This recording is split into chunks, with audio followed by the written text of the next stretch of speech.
All righty. So, Oh, perfect. all righty. So, let me Here make we sure I go. got all my stuff together.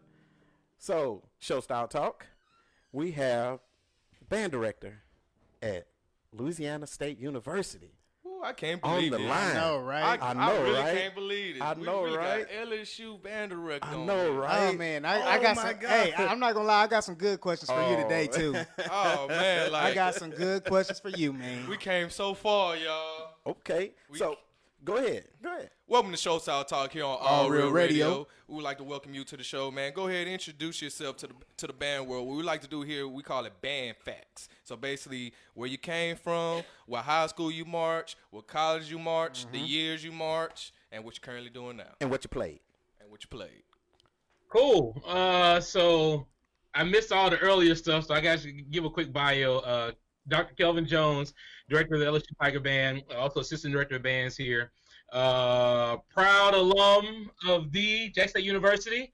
I saw it on there. Yeah, I had to throw that in there. You bastards. Had great 4 years there. Crab Bowl 3. Trumpet actually 3 years there. Music major, was involved in everything under the sun. In regards to jazz bands, brass quintet, orchestra, wind ensemble, all of that kind of helped made me the musician, really molded me the musician I am today. Before then, I graduated high school in Hawaii. Whoa. Oh wow. Wow. You from Hawaii, dog? What part?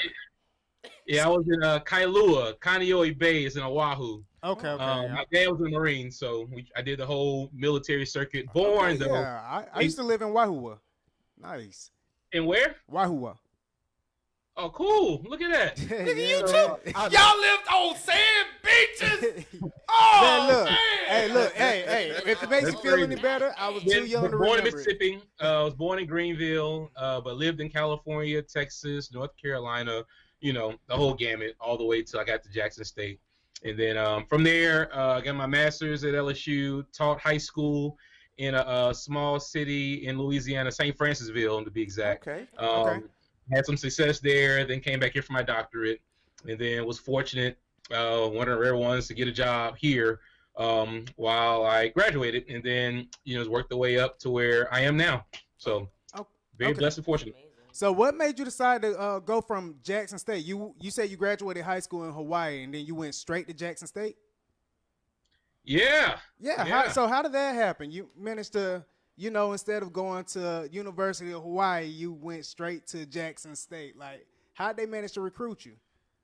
Yeah, well, that's a funny thing you say that. Before then, I was in high school. I spent my middle school and high school, up to 10th grade, I was in Baton Rouge. I went to school out here. And most of my family's from Mississippi, but I heard Jackson State play when I was like 3 or 4. And it's funny you ask that because Jackson State family is reeling. We had a death of a former drum major, Darryl Shaw. Long story short, Darryl Shaw was a classmate of my mother's.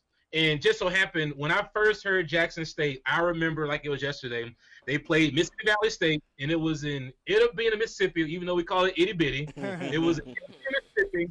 And I remember just this band coming in, playing Get Ready.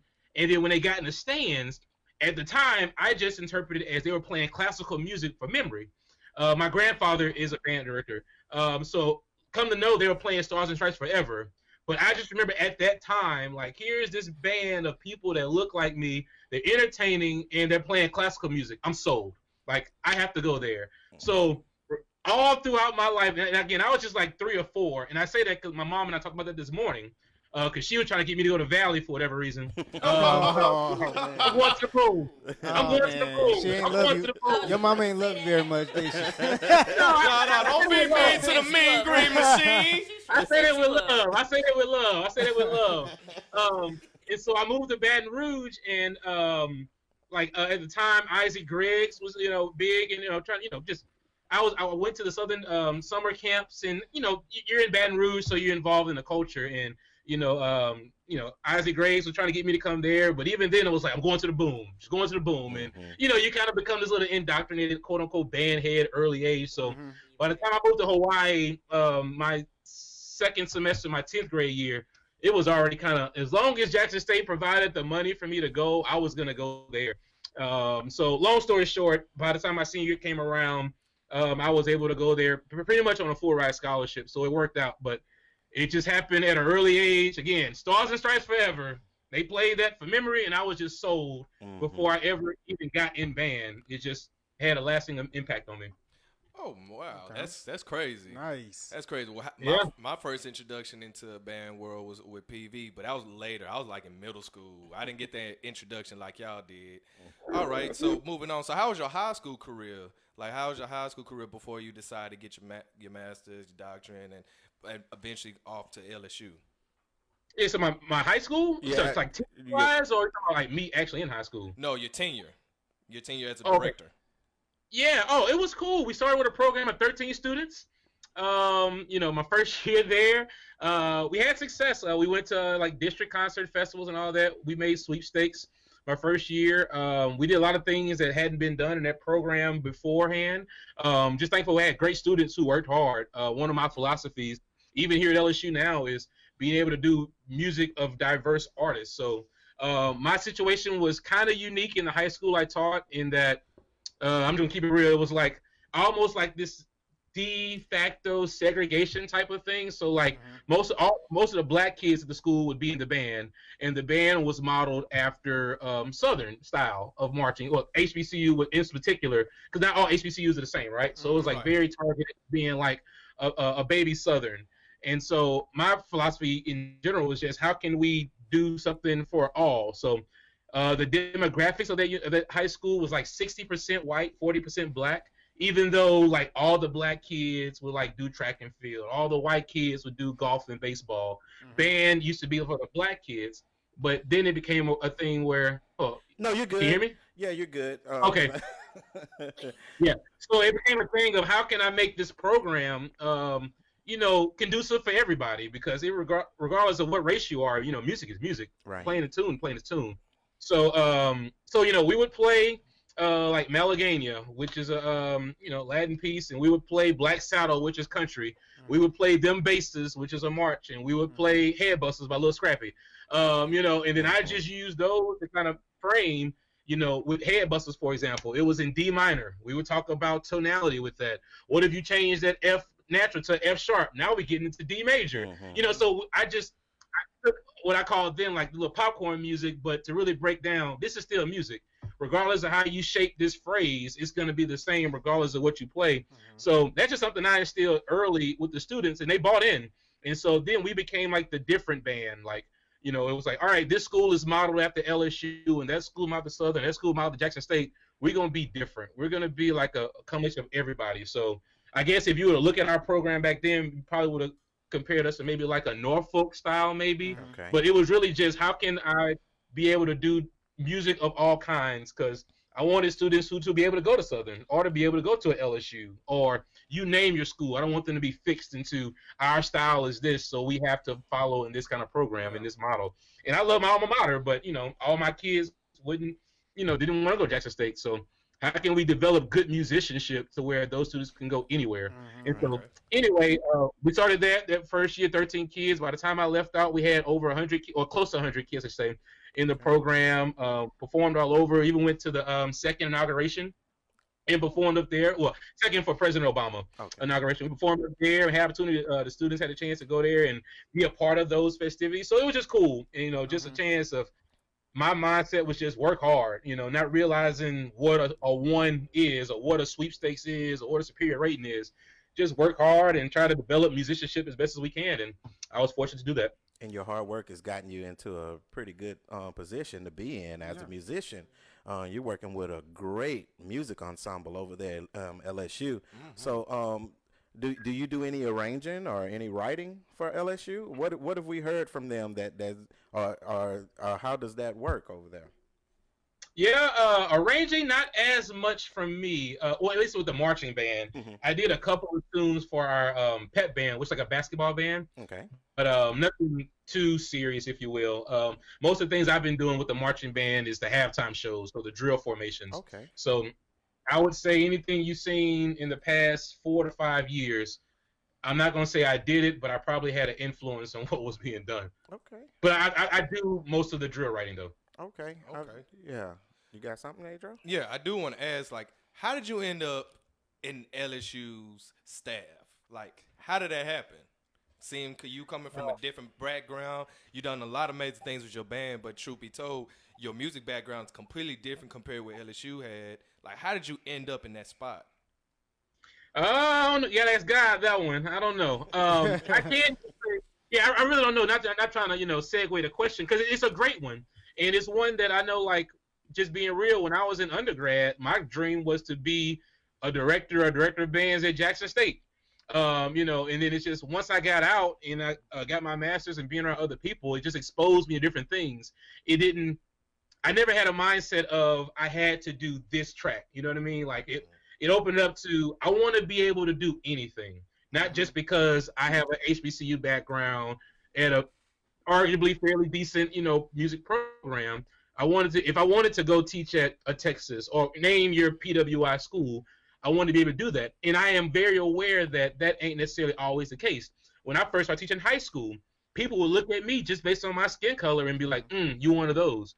So, damn. At the end of the day, I am still very much aware of my skin tone in the part of the United States that I live in. But at the same time, you never hear me talk about those things as a barrier. If anything, people, how to say this, I built street cred. Like, yes, I was this black kid from this HBCU, but man, his concert ensemble was pretty good at high school. Oh, his kids are being in honor band. So, they couldn't knock it. They couldn't give me that, well, he's from that school, so that's why his kids play this way. Mm-hmm. Like my kids can play just as well with some other kids. My kids were on those lists, for honor bands and all that. So I kind of built that credibility. Oh, yeah. So by the time, and then too, just being, I taught in the area, so I had, music cred, if you will, from the higher ups in our area. So when it came down to an opportunity, it was like, oh, this guy knows all the directors in this state. He's one of them. His product has been proven. So they couldn't knock me. The long story short, So I think that may have a big thing to do with it. I would hope I'm a decent musician, so it wasn't just like we giving somebody just some job because he's some black guy, because I wouldn't have lasted long if that was the case, So, right. But I do think it was just the work I did on the other end without necessarily having the need, for lack of better terms, a handout or somebody helped me out. It was, oh, this guy went to the middle of nowhere and he got this little band, he's called the Blue Bandits because our uniform would have a blue suit and you'll wear overlay, and the overlay would be for the uniform. Take the overlay off, you put on a regular shirt and a bow tie. That's our concert uniform. So people would joke about it when we go places. They go to Blue Bandits because they wearing that same thing. But like you're just taking something, you're making it work, and you're trying your best to instill some kind of qualities in students. So I would hope, and I think that's what built it to where it came opportunities to where, all right, here's the opportunity to teach at LSU. It wasn't just like, well, oh no, he ain't from one of these. He ain't from Juilliard. Oh no, it was You did that so good. You did that so good. Well, I tell you what, your gifts will make room for you, and if you put in the hard work and as a dedicated musician, and you use your time and your gifts to train young minds and to turn these students into great musicians and give them an opportunity to get a scholarship into whatever college they want to go to. I think that God has put a blessed path in front of you, and it seems like you're really enjoying your life. Being over, that ensemble over there where you are now. We would love to come and visit you one day during one of those games. Oh yeah, we definitely do. And I just come record the band and get some of their footage and put it out there. Oh yeah, that'd be cool. We would love to do that. You be welcome anytime. Okay. Awesome. Go ahead, Travis. Okay. So I may have missed this earlier, but two questions. One, how long were you teaching at the high school level, and how long have you been at LSU on their staff? Yeah, so before I got to West Feliciana, I was like an assistant director my junior and senior year at Jackson State. This really small school in Hollandale, Mississippi.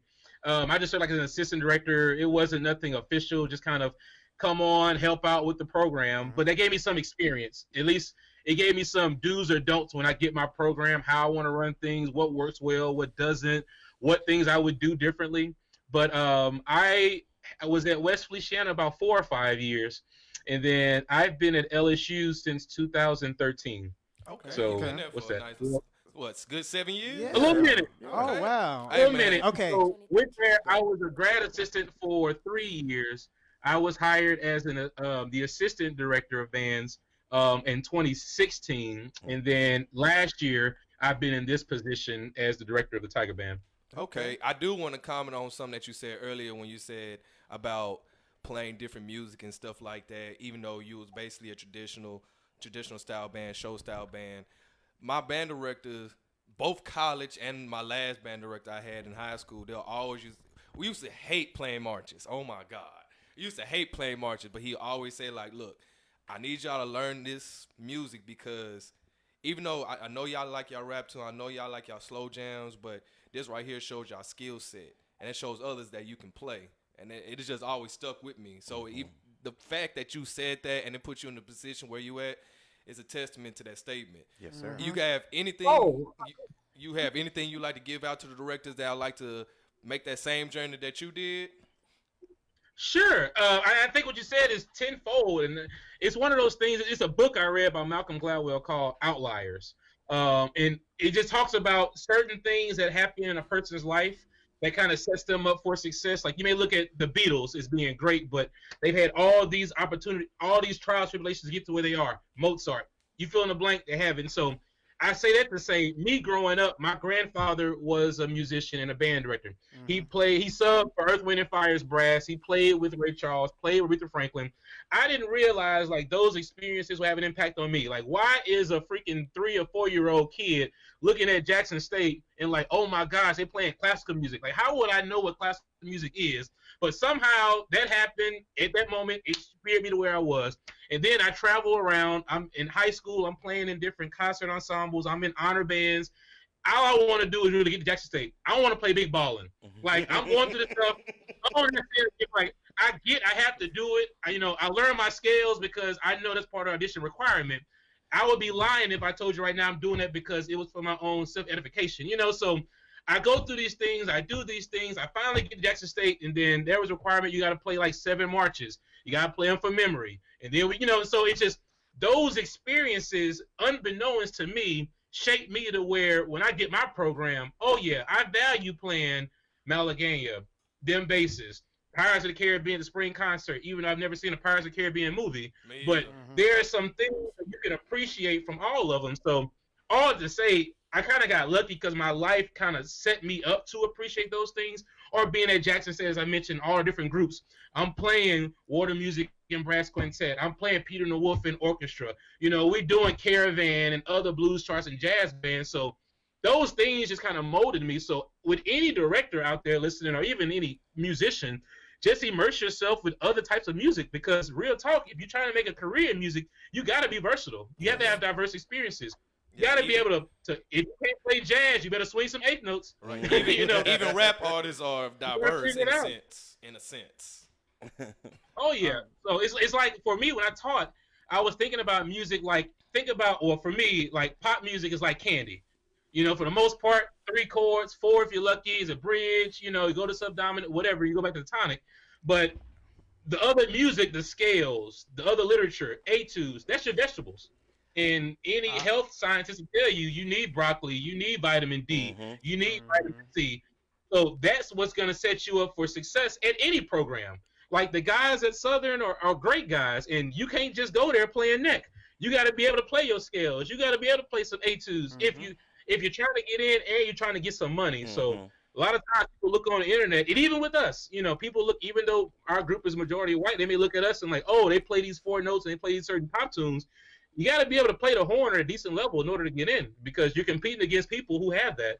And if you really want to be competitive, you need to explore yourself in those things. So don't just, people a lot of times just look on the social media and they get lost on, ooh, boy, they cranking. Man, you heard them, boy, look at them baritones, but I realize there's a skill to get to that. And don't cheat that journey in order to be successful at that. Okay. We go ahead, Trav. You good? Oh, I was going to ask one last question. Okay. Okay. So a while back, there was a video that went viral of y'all. Y'all were playing a song that you guys like to call STTD. We call it talking out the side of your neck. Now, how did that occur? Like, were y'all playing neck and then a drunk fan started saying that, then the rest of the crowd caught on? Like, how did that become like a staple for your school? Well, I would hope that that is not the staple for what we do. Well, they love Let me it. just say that for the They record. love it. Let me say that for the record. Okay. And for clarity too, it's not okay. So I guess we're in a political season, so you have like people's truths, and you have the truth. Okay. So I'll give you the truth versus people's truth. So it's in our flip in our big folder. It's considered NEC, not SCCDB, even though there's controversy if it's SCCDB, SCCD, comma B for whatever reason. But that stuff was happening before I got here. Okay. I know LSU's been playing NEC for a minute, and when we call it up as NEC, we don't play it anymore for obvious reasons, as you're alluding to. Mm-hmm. But from what I've heard from folklore, some people were just in the stands and they said it, and then it kind of caught on like wildfire, and people just spread. gravitated to where by the time you go on YouTube, it's like a thing. But that's nothing we encourage. That's nothing we condoned. And I even told some of our students, this was last year. We stopped playing it, I think, 2 or 3 years ago. But like, some people want to play it because, they want to have liberty to say whatever. Mm-hmm. And it's like, I love the tune, it's cameo. But it's like, and to be honest, I was telling some students, like, if people looked at the origins of that tune and look at the music video, like, the song Talking Outside Your Neck is about politics. It's about Reaganomics and the issues with that. So it's like, people were saying they want this tone, but they really knew what the tune was about. Maybe not. Mm-hmm. But yeah, so yeah, we don't play it no more because it's like at first I was like, we should because it's still a cool tune, but now that I have a kid and we had a couple of fans whose sons who were like in second grade, Mm-hmm. they went to school saying that stuff, and it's just like if you're either gonna be right or wrong. Like we can't try to justify we play this tune even though the tune is cool, F minor, it thumps, it's like if you have the debate, is it cool to say these lyrics or not, then Right. Yeah. we can find a whole lot of other tunes to play, which we have. Is it true that Odell Beckham Jr., there was a rumor that got out that he was trying to pay you guys to play it, I guess, or something? It was something like that. He really wanted to hear the song one night at a championship game. Like, His face. Okay. His man face. I mean, all right. Is that a no comment? If it's a no comment, man. Is that a no comment? If it's a no comment, No, man, I keep it understand. real. So again, you have perceived truth and you have the truth. So Okay. so what happened? What happened was this was maybe 3 or 4 years ago. LSU was playing Texas A&M, and this is when Odell Beckham Jr. played for the New York Giants. He was at the game. He got hurt, and so I'm gonna be honest. So we're in the stands. We're just chilling. Games are happening. So he comes into the band set. So of course, what does every student want to do? Oh my gosh, Odell Beckham Jr. I want to get a picture. Blah blah blah. And so he comes up. The coach was just, "What up, man? It's so good." Uh-oh. And the program. Blah blah blah. So he was like, "Hey man, I got one request. I need y'all to play it." So I'm playing dumb, like, "What are you talking about?" "I need y'all to go ahead and play neck, man." And I was like, "Yeah, probably ain't happening." So he was like, "Man, go ahead and do it, man." And so by this time, any director knows, like, you're now causing a distraction of what we're doing. So, like, it started off cool, Odell Beckham Jr. here, to now it's like, dude, can you leave? Because you're preventing us to do what we're doing. Because everybody wants a picture. It's attention. Yeah. So anyway, long story short, we were like, no, we ain't doing it. So without going into specific details, him and I have a back and forth. He said something about me. I kind of clowned him. Well, I made a comment about him playing. So he ends up leaving without going into details with that. So that was then. And so after that game, we end up playing Nick. Because we win the game, blah, blah, blah. Mm-hmm. So then there's an article written out about Odell Beckham Jr. paid the fine. There is no fine for if we were to play neck or not. We just don't do it because people say stupid stuff. So Oh, so there's he all got all, this. he got all the shine for it. Oh man, myth busted. The myth Has been busted. You heard it here Yeah, on so Show people Style look Talk. at it like, oh, Odell Beckham Jr. talked to the director, and then they played next. So therefore, Odell Beckham Jr. paid some fine and talked them into playing it. When in fact, the director and Odell Beckham Jr. had some words. Mm-hmm. He left, and then we ended up playing it on our own. And then it's, oh, Odell Beckham Jr. paid a fine. So then it became, let's start a GoFundMe to raise money so the band can pay a fine to play the tune. You gotta love y'all fan base, man. You gotta love them, bro. So then fast forward to January this year, national championship game. We win the game. It's in New Orleans. Everybody's crazy hype. Odell Beckham Jr. walks through the band again. Oh, man. And so then by this time, those students who were around 3 or 4 years ago already know, like, here we go. But the younger students, they don't know that. It's like, oh my gosh, Odell Beckham Jr., it's amazing. Picture. But by this time, I don't know. Without going into details, we have words again. And then he starts trying to curse me out. You know, he calls me out my name. And then it was just like, I think the Lord just touched me and was like, don't react, because if you would have found Kelvin not at LSU, back in his hometown, that would have been a different kind of reaction. But it's like, you know, I'm there with my students, my family's there. You know, it's a spotlight. And again, I just felt the Spirit just touched me. So it was like, long story short, we got the security to come out. The security escorted them out. And then it was just a whole thing. So anyway, long story short, I'm not necessarily president of the Odell Beckham Jr. Club, but those are the true facts about Nick and all of that. There is no fine. He didn't give us $1. Maybe if you would have paid me something, maybe it would have been a little different. He probably could have conducted it. I know, right? Man, this man called security. It's funny, bro. So, Security? True story. I used to have a coworker who graduated from LSU, right? And you know, she showed me her lip. She has STTDB on her lip, tatted inside of her lip. Just thought I'd let y'all know. Yeah. Okay, she crazy. You know what? We gonna hate. Yeah. She gonna tell her to send a picture so we can talk about it. You know what? I'm gonna do that. Hey, we appreciate you coming on the show, man. We really do, man. It's an honor to have you on the show. Yeah, this has been a great interview. Thank you so much. I'm glad we was able to link up at that game that night, and I'm glad Marcus was able to get you on here. This has been a informative interview. It's been an entertaining interview. Oh yeah. And so we're gonna go ahead and move on with the rest of our show. We would love to have you back on again. Just reach out to us whenever you got something to share about the Tiger Band, and we'll bring you on, and you can talk about it for a few minutes, and you can just be a regular here if you want to. So just let us know. We'll love you. It's good hanging with y'all and talking about some band stuff. Yes, sir. All right. Yes, sir. Yes, sir. For sure, man. You have a great one, man. Thank you very much. Y'all as well. Keep up alive. All righty. All righty. We are back. All right, we're back in this Man, thing. that Odell is something